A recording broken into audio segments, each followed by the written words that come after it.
இந்து தர்ம சேவா அறக்கட்டளை நடத்தும் சுதேசி திருவிழா நாள் 26, 27, 28. இடம் காமராஜர் கல்லூரி, தூத்துக்குடி. பாமக நிறுவனர் ராமதாஸ் மற்றும் கட்சித் தலைவர் அன்புமணி இடையே நிலவும் மோதல் போக்கு இன்னும் முடிந்த பாடில்லை. இருவரின் ஆதரவாளர்களும் கட்சி தங்கள் தரப்புக்கே சொந்தம் என கூறி வரும் நிலையில் அன்புமணியை கட்சித் தலைவராக தேர்தல் கமிஷன் அங்கீகரித்துள்ளது. இந்நிலையில் வரும் 29ஆம் தேதி சேலத்தில் ராமதாஸ் தலைமையில் பாமக பொதுக்குழு கூட்டம் நடக்கும் என அறிவிக்கப்பட்டுள்ளது. அதற்கான ஏற்பாடுகளையும் ராமதாஸ் தரப்பினர் தீவிரகதியில் மேற்கொண்டுள்ளனர்.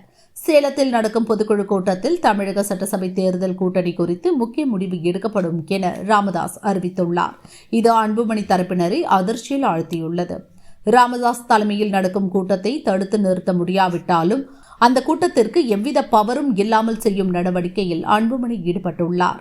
இதையடுத்து பாமக தலைவராக தேர்தல் கமிஷன் தன்னை அங்கீகரித்துள்ள நிலையில் ராமதாஸ் தலைமையில் நடக்கும் பொதுக்குழு எந்த விதத்திலும் செல்லுபடியாகாது என அன்புமணி கூறியுள்ளார். இது தொடர்பாக அன்புமணி தரப்பில் தேர்தல் கமிஷனில் புகார் மனுவும் அளிக்கப்பட்டுள்ளது. ஏற்கனவே எதிரும் புதிருமாக இருந்து வரும் ராமதாஸ் அன்புமணி தற்போது கட்சியின் பொதுக்குழு கூட்டம் தொடர்பான இருதரப்பு நடவடிக்கைகளால் ஒருவருக்கொருவர் மேலும் காட்டமான விமர்சனங்களை முன்வைத்து வருகின்றனர்.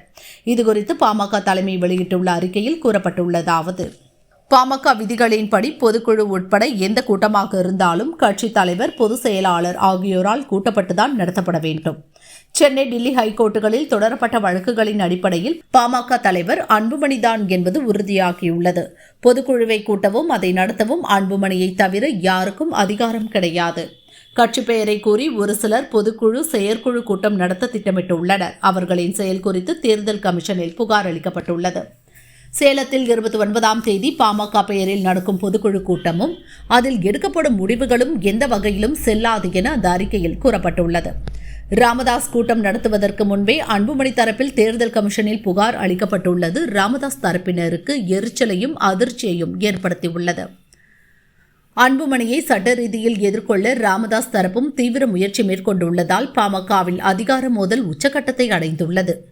தமிழகத்தில் சட்டசபை தேர்தல் விரைவில் நடக்க உள்ளதால் பாமகவில் நடக்கும் உள்கட்சி மோதல் விரைவில் முடிவுக்கு வந்தால்தான் கட்சிக்கு நல்லது என கட்சி தொண்டர்கள் கருத்து தெரிவித்துள்ளனர்.